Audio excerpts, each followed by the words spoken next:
Malamig ang simoy ng hangin. The Lord has come.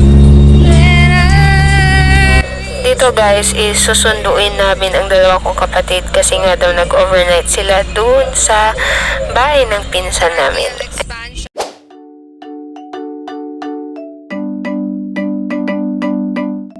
Hello mga guys! So in this video, compilation lang to ng Christmas vacation ko in my hometown, Zamboanga City. So sa nakikita nyo, ito yung sa bus station namin, IBT kung hindi ako nagkakamali. Tapos may mga konting sakayan dito, parang theme park. Tapos may napakalaking Christmas tree. Yan, meron ditong mga rides, yung Vikings. Nakalimutan ko pero parang may duyan-duyan dyan. Basta rides na parang theme park. May Ferris wheel din dyan. Tapos sa side naman mayroong mga kainan and nagpipiknik ang mga tao sa may grassy area.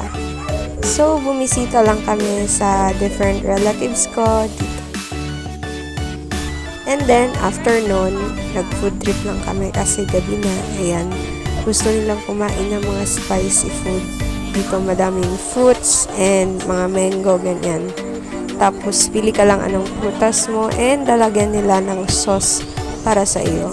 So may level daw yung sauce, yung spicy at saka yung super spicy. And totoo naman masarap. Pero sobrang anghang.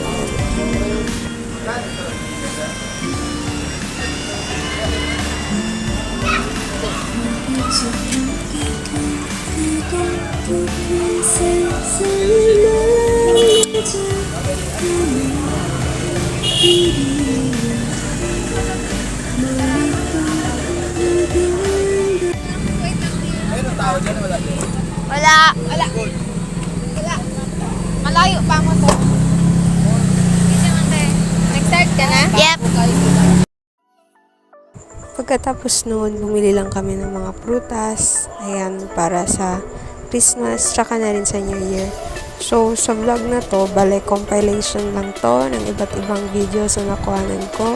Pero since late na ako umuwi, galing ng Cebu, karamihan ay natapos na nila ang pag-grocery or pagluluto. So, compilation na lang ito ng mga kung ano yung naabutan ko. Pwede ko maglaro doon sa playground. Ito, pwede. May mumu daw dyan. Wala pa. Ito talaga yung pinaka na-miss ko dito sa aking hometown kasi sobrang daming prutas na accessible lang kung gusto mong bumili. And of course, paborito natin yung orange. Dito ka dali, ha? Wow! City Hall! Nag-ikot-ikot lang kami pagkatapos. Tapos ito yung City Hall. Every year, dinidesign nila ang City Hall ng kung ano-anong design tuwing Pasko, and then may park din yan sa side, and opposite niyan is madami ring Christmas lights. So di na kami bumaba kasi gabi na din at pagod na din kami, pero nag-sightseeing na lang kami. Ate, di ba holiday yun yan natin?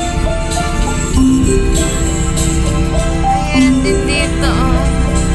Huwag na lang magbaba. Wow! 27 na lang, te. Ito yung kabilang park. Yan, maganda din yan dyan. Maglakad-lakad. Kung gusto nyo, malamig talaga yung hangin pag gabi. And medyo wala na masyadong tao kasi siguro gabi na nga talaga yun. So, that's it. Yun lang yung na-compile ko for Christmas vlog. Pero, meron pa tong part 2 and part 3. Please subscribe for more videos. Bye!